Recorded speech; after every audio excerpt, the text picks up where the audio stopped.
சில நேரத்துல ಕೆಲವೊಂದು ಸಾರಿ ஆண்டவர் வாக்குத்தத்தம் கொடுப்பாரு. ಕರ್ತನು ಕೆಲವೊಂದು ವಾಗ್ದಾನ ಕೊಡುತ್ತಾನೆ. ஆனா எகிப்தியன் இருக்கான் பாத்தீங்களா? ಆದ್ರೆ ಐಗುಪ್ತನಿದ್ದಾನಲ್ಲ அவன் மூஞ்சிக்கு பக்கத்துல தான் நிப்பான். ಅವನು ನಿನ್ನ ಮುಖದ ಹತ್ರನೇ நீ ಬಂದಿಲ್ತಾನೆ. காண்பதில்லைன்னு கர்த்தர் சொல்லுவார். ನೀನು ನೋಡೋದಿಲ್ಲ ಎಂದು ಕರ್ತನು ಹೇಳ್ತಾನೆ. அவன் சொல்லுவான், நான் உன்னை விடுவதில்லை. ಅವನು ಹೇಳ್ತಾನೆ, ನಾನು ನಿನ್ನನ್ನು ಬಿಡೋದಿಲ್ಲ. இஸ்ரவேல் ஜனங்கள், ಇಸ್ರಾಯೇಲ್ ಜನರು இவங்களுக்கு முன்னாடி அக்கினி ஸ்தம்பம், ಇವರ ಮುಂದೆ ಬೆಂಕಿ ಸ್ತಂಭ, மேக ஸ்தம்பம் ಮೇಘ ಸ್ತಂಭ முன்னாடி போயிட்டு இருந்துச்சா? ಮುಂದೆ ಹೋಗುತ್ತಾ ಇದ್ದ.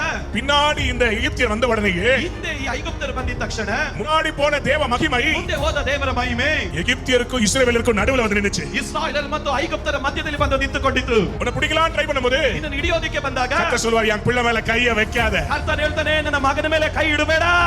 உன் சத்துருவுடைய சுண்டு விரல் கூட ನಿನ್ನ ಶತ್ರುವಿನ ತುದಿ ಬೆರಳು ಸಹ, ಕಿರಿ ಬೆರಳು ಸಹ உன் மேல படாதே. ನಿನ್ನ ಮೇಲೆ ಬೀಳೋದಿಲ್ಲ.